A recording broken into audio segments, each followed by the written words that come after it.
Oh, hello there, Mitch the Preacher here, preaching the gospel of gaming. Today we're checking out Immortals Fenyx Rising, the newest title from Ubisoft. So grab yourself a coffee, a tea, or something stronger, and let's check it out. You'd think I'd learn. Now, if the title Immortals Fenyx Rising doesn't immediately sound familiar to you, I wouldn't blame you. Ubisoft has been developing this game for quite some time under the working title Gods and Monsters, but it has been reported that a trademark dispute with Monster Energy caused them to change it to what we have today. And what we have is a gorgeous retelling of Greek mythology with a generous amount of humor and historical flexibility in the mix. Coming off the success of Assassin's Creed Odyssey, Ubisoft is no stranger to the Greek setting, but the game plays very differently to their other titles. It's also very light and approachable in its appearance and its story elements. At its core, Immortals is an action-adventure game with fun and fast-paced combat, fluid platforming in the form of jumping and gliding, and clever puzzles that'll make you think to progress the story that's narrated by some very familiar voices. Stop fantasizing about random nobodies and tell the real story. In the first few minutes of the demo, I couldn't help but spot several similarities to a certain Nintendo-exclusive action-adventure game. I won't say what game I'm talking about, but when it released in 2017, it was quite a breath of fresh air. Now, there's nothing wrong with that. That game was one of the best titles of the decade, so I can't fault Ubisoft for borrowing some gameplay elements from it. What really sets it apart is the humor of it all. Running through the demo, I found myself smiling ear to ear with all the goofiness that Zeus introduced through his storytelling. From what I've played, the game doesn't take itself too seriously, and I think that really helps it. I'm assuming that the people working on this title were big fans of Peter Molyneux's Fable games, as that's the level of tongue-in-cheek quirkiness I'm getting from it. Oh, good call. You're not serious. The roosters of the sea. Isn't that tuna? The demo wraps up with a boss fight against a Cyclops, giving us a good idea of how combat works in Immortals Fenyx Rising.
And with that, the Cyclops closed its eye forever. But Phoenix was too busy checking out her cool new armor to care.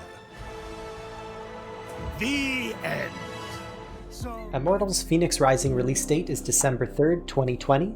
It will be available on all current and next generation consoles, including Nintendo Switch, and will be available on the PC direct from the Ubisoft Store and on the Epic Games Store. And a demo is still available to play on Google Stadia completely free. I do recommend checking it out, as it does run quite well and doesn't require anything to be installed locally. I hope you enjoyed this quick look at Ubisoft's Immortals Fenyx Rising. Thanks for watching. If you like this video, make sure to subscribe for more. If you'd like to see more Fenyx Rising content specifically, please do drop me a comment down below. This has been Mitch the Preacher, preaching the gospel of gaming, and remember, if you're not having fun, what's the point? Take care.